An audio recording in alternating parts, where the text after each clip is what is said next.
The Dallas-Fort Worth community always says yes to supporting elementary students, and now that yes can win you a brand new 2022 truck. DFW Yes provides school supplies to more than 78,000 students across Texas. Give your yes today by purchasing raffle tickets in our Drive Away for Education truck raffle sponsored by Thomas J. Henry. The grand prize winner will choose from a new Ram, Chevrolet, GMC, Ford, or Nissan truck. Plus, you could win a shopping spree or gas card. Purchase your raffle ticket today at dfwyes.org.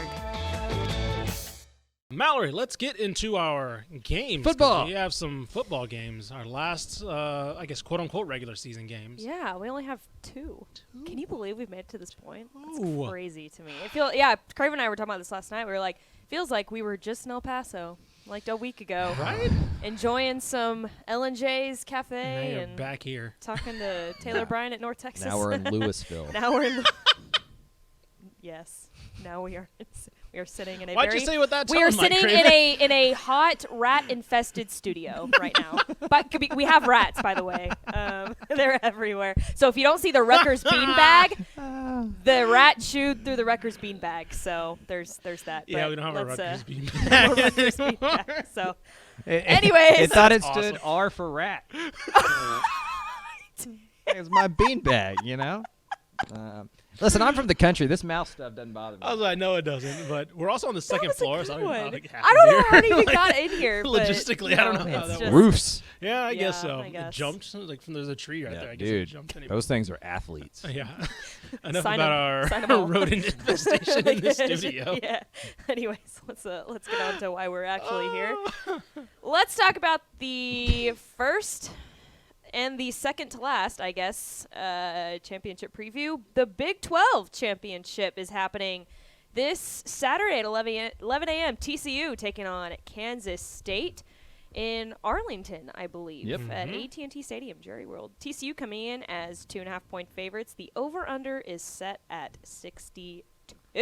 And Craven, you're going to be there. I will be there. Second meeting between these two teams. TCU won the first one 38-28 on October 22nd. That was the big comeback victory. Kansas State up 28-10 in the first half. Adrian Martinez, Will Howard go out. TCU makes a roaring comeback. I was at the press conference on Tuesday with Sonny Dykes, and what I found interesting is he talked as a head coach, this will be the first time he's prepared for an opponent twice.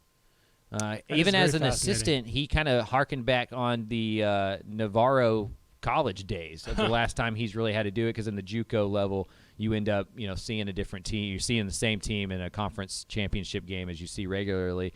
I think Oklahoma as an analyst in 2017 when he was at TCU is another example of that. But it's a unique situation, and it's odd because they played just enough far away to where you can't take a lot of that stuff in. Their offense is completely different. That's the game where Adrian Martinez went down. So now that offense has been geared more to what Will Howard does well. But he did talk about how it kind of becomes a chess match a little bit of the plays that worked well the first time, and that other team's going to really work on eliminating those type of plays. So do you add some motion and different formations to get that play off in the same way? And so that chess match is going to be interesting to watch.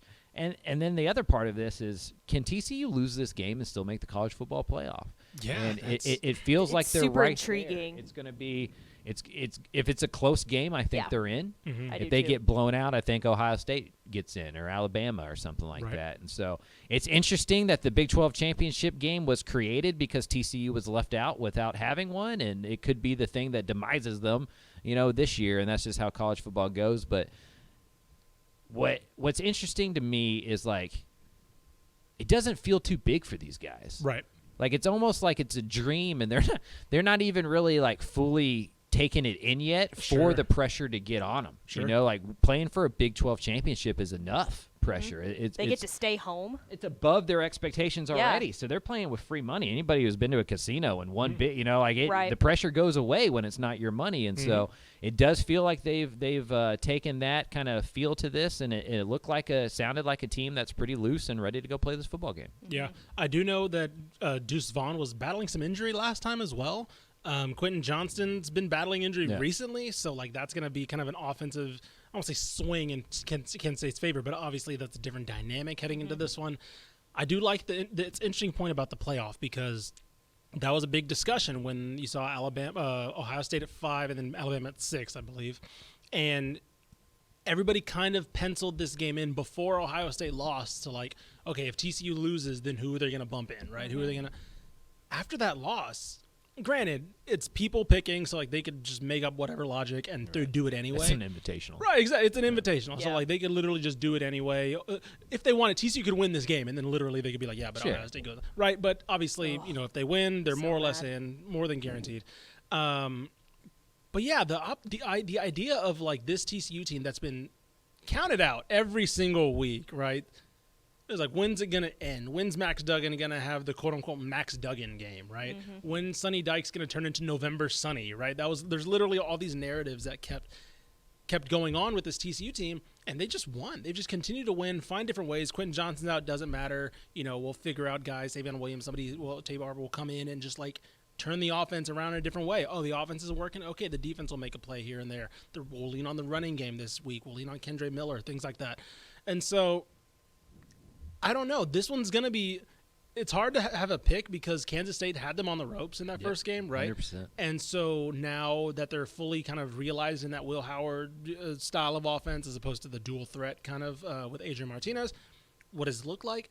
I don't know. I will say TCU's also coming off their best performance of the year. So, like, that's something as well. So I feel like we're getting both teams similarly at their peak. Obviously, Kansas State's not 100% healthy, but still, they're still looked really good the past couple of weeks as well.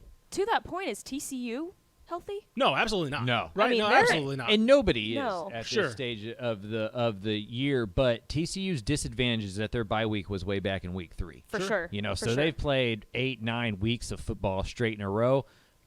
The good thing, though, is that they blew out Iowa State last week in a fashion that allowed Kendre Miller and a few Yes. other guys to get some Some rest. rest. And Kendre at the press conference yesterday says he feels, of course he's going to say this, but Yeah. he says he feels better this week than he has in about a month. Sure. And Quentin Yeah. Johnston, Sonny Dykes said the same thing about him because they were able to throttle them back a little bit, and so maybe that plays in a factor. But you would just imagine that the stakes carry you through. Right. Right. Like I was talking, I did a story on Travius Hodges-Tomlinson yesterday, and if you look back at it, he's gone 5-7, 6-4, 5-7 in his college career, right? Yeah. I mean, they're basically a 500 team since they've been there. They're 12-0 and on the doorstep of doing something no other program in the state has done before.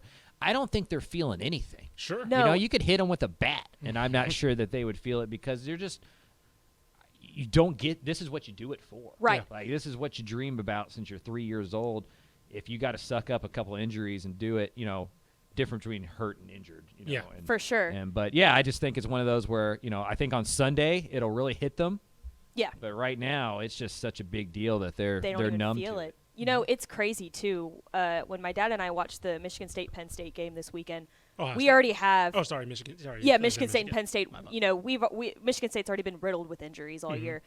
I kid you not, there are at least 6 guys that went down for Michigan State, and I'm like, they're just done. They don't care. They're just done. But then when you look at a team like TCU and they've got injuries, but they're still willing to get out there and play. I mean, we were on like our 3rd string everything in the Michigan State game. It's obvious that like they have something to play for, and like these injuries are not going to affect them as much as it would against a team that just doesn't have anything to play for. It's a mindset too, I think. Yeah, Absolutely. And somebody like a Quentin Johnston who, is having the breakout year that literally we've been waiting for him to have, right? Every year you looked at that TCU team and said, yeah, if they can get Quentin Johnston involved, this offense is awesome. And they never did, right?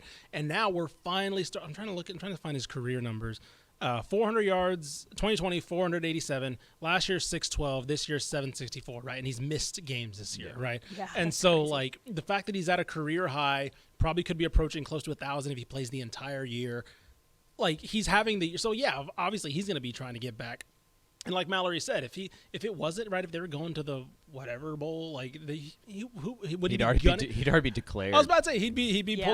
pulling some – he's like, yeah, I'm out. All right, It'd be thanks. Tyree Wilson. Right. Right. Except, Tyree Wilson, is kind of probably actually hurt. But you know what I'm saying. Well, But- I mean, so is Quentin. True. You know what I mean? Yeah, I get Like, what you mean. you I get know. what you mean. He wouldn't be like trying to rehab. Right. There's no reason to hurry yourself back Right. when you got an Yeah. NFL future. Exactly. Right, So Unless you're playing for national championships. these stakes exactly. So yeah, I for his sake, I hope he can because he deserves this Yes. platform. He's been talked about as like one of the top 3-5 receivers in the country. And they're just better with him on the field, even if he's not doing anything, because They you have have to pay attention It's to what him. I like to call in certain situations what Gavin Hardison had last year at UTEP, the F it ball. Yeah. Yep. It's like, nobody's F it. Quentin Johnson, right? Yep. It's like, doesn't matter. He's covered, F it. Like, Right. I'm under pressure, whatever. Like, it's just, you just throw the ball down there, and there you go. Boom. He's right there. He's 6'4", 6'5", can bully ball anybody. It's good to go. So, Can out jump yeah, anybody on the field. So, yeah, Exactly. I hope we get to see him at least one more time. Hopefully 2-3 more times. We'll see. And all that said, Yeah. it's going to come down to how they tackle Deuce Vaughn. Oh, 100%. Yeah. 100%. Deuce Vaughn is, He's that good. Like is he can insane. change this game, and it's not just out of the backfield running the football; it's Mm-hmm. out of the backfield catching the football. Chris Kleiman and that group does such a good job of getting him the ball Yeah. in different circumstances and different coverages and different positions. That's the thing TCU is most worried about going into Saturday. Yeah. What was the over-under on this one? It was 62. 62. Take the over. I would take the over. In You my think so? opinion. I think so. I don't know. I'm not the gambling expert. I would take the over. in this one. I'm stumped on this one. Really. Like I don't know. I think Yeah. indoors. I think this game was 38-28 last time. Yep. Yeah, I was wrong. Yeah, I would say take the over. Yep. I really would. All right. I like it. Ish's corner. Let's go. Ish's Corner. We got to think of a better name though. Craven's Corner just flows Yeah. so well. We'll you workshop know? it. That's we'll another workshop off-season. it during the off season. We don't have time for that right now. Anyway, let's get on to our last conference championship preview. Another rematch. UTSA playing North Texas at the Alamodome this Friday at 6:30. You can watch it on CBS SN. And UTSA coming in as 8.5-point favorites. The over/under is set at 69. Nice. Yeah. I can't feel my chest on this one. Is it Like, that? this feels like the biggest game, just because of the rivalry Sure. and all that It's kind of become such a stuff. big The last, rivalry. it's going to be harder to win conference championships This in feels the like American. This feels like Ollie Frazier. yeah, Like the styles, like UNT's Frazier, and then UTSA's like the. I think I just imagine Frank Harris in the boxing ring, and so it's like Frank Harris just kind of like dodging everything and like trying to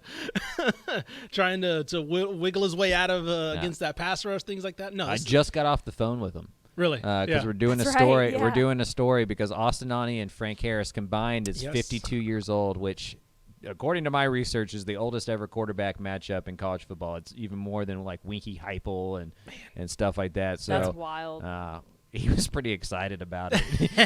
He was like, well, that's mostly because of the other side.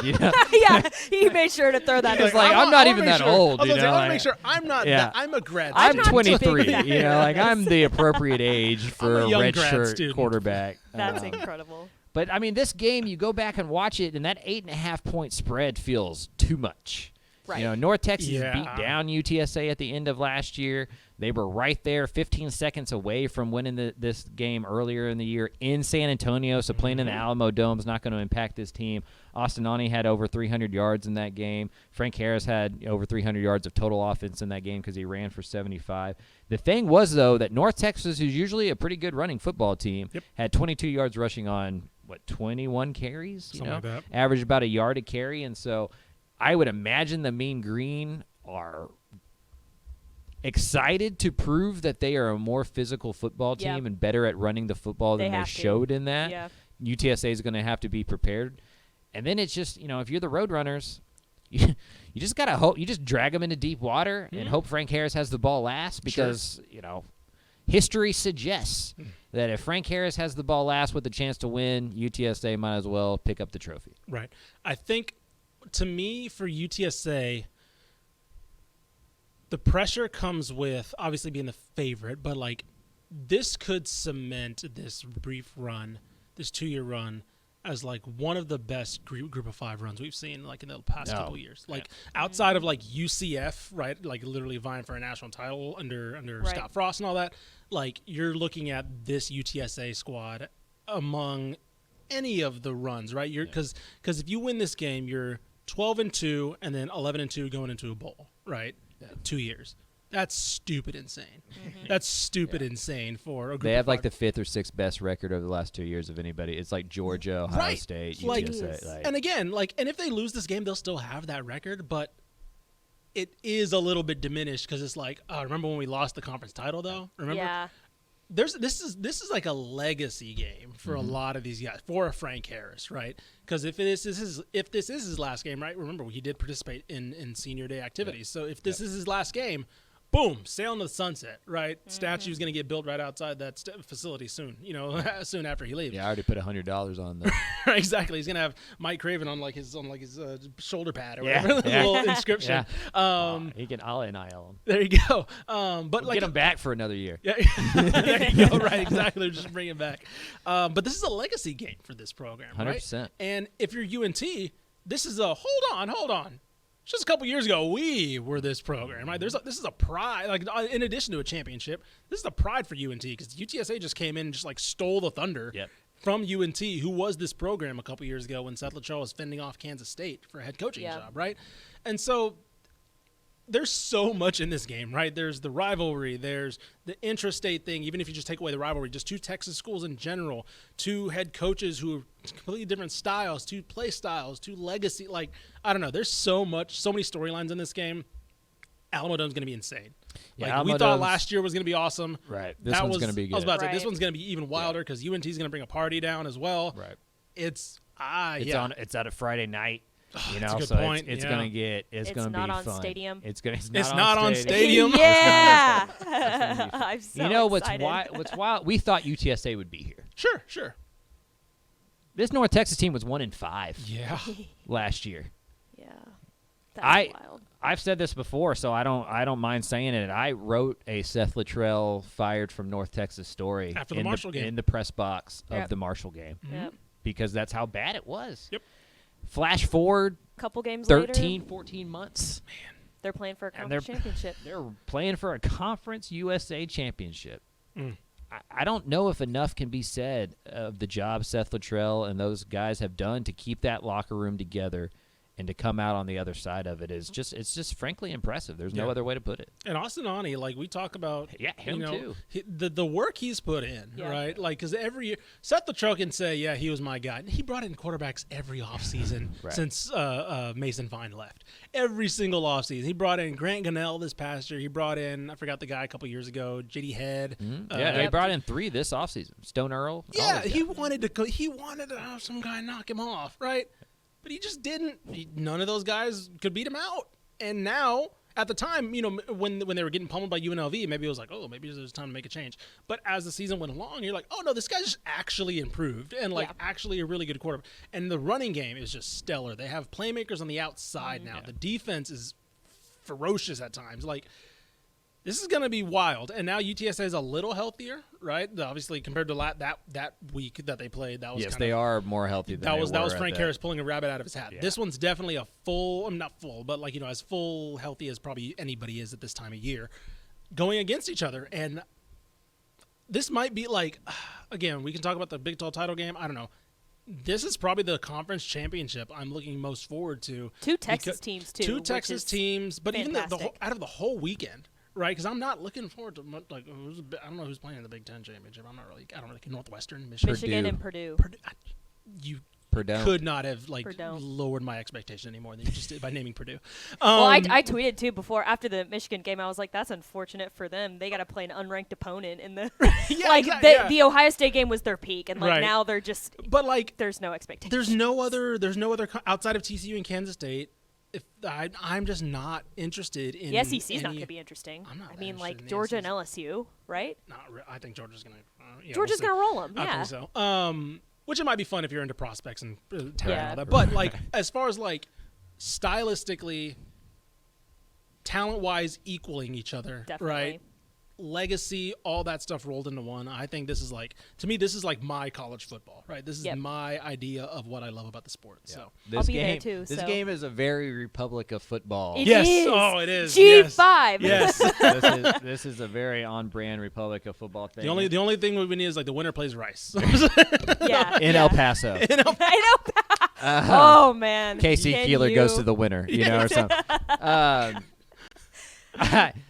I am heartbroken because I won't be there. Yeah, you're going to be because the Big 12 title decided the next morning. If it was 2:30, if the Big 12 thing was 2:30 the next day, I'd probably go. Isn't it usually at night? I guess one of the Big 12 I title can't games remember. usually at night. I think it's because game day is going to be there, and there's so much stakes to this. Like I know fans like the prime time, but the TV stations like the noon. Right. You know, like they get better ratings there because people go out and have fun at night. Not me, but other people I hear do stuff on Saturday.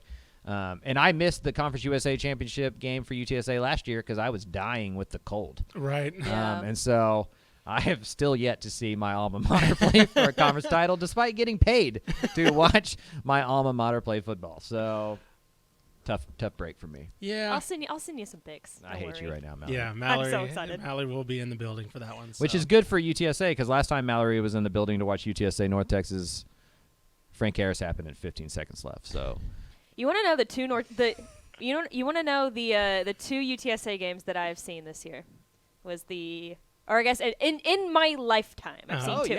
It was when they lost to Houston and when they lost to North Texas. Oh my goodness. No, you were there when they beat North Texas too, right? Or no, you didn't go to that, did you? Oh man. Oh, so she's putting the hex. Man, she's putting the hex. 0-2. UTSA is Sprinkle, 0-2 with sprinkle. Mallory Hartley there. She's putting the hex on him, man. You know, though, even though I'm a North Texas fan, like Pickle and I've talked about this, like I love UTSA too. Jeff Traylor, Frank Harris. It's been so fun to watch them it's this hard whole not to season. hate. So I need him to leave because I can't hate this program. I know. I'm trying to go into this game as a neutral college football loving fan. I think that's my mindset going into this game. It's going to be good. I think it's going to be. be a great game. Yeah, as a Texas I do State too. fan, I need him to go because You ain't have anyone to watch this weekend. He's too nice of a guy, and he's too good of a coach for me to dislike UTSA. I know. So, You yeah. can't. And Frank Harris too. I can't. Who hates that smile? Come on now, that guy's great. That's true. So, That's true. I love it. You know what Frank Harris told me today? yeah. He gets really nervous presenting to class. And I found that to That's be so he was adorable. He was like That he is was a like, Frank Harris. he was like with a helmet on in front of 30,000 people, not bothered at all. Yeah. 20 people and I got to give him Speech class, presentation. My hands start sweating and all, and Aw. that was great. That's He's got to amazing. send like Katie Davis after him in the middle of class, and he'll just start like giving that presentation flawlessly. God, that's so good. That would be Just the running greatest. in a circle in front of Great. class. God, that would have been such a great Conference USA commercial.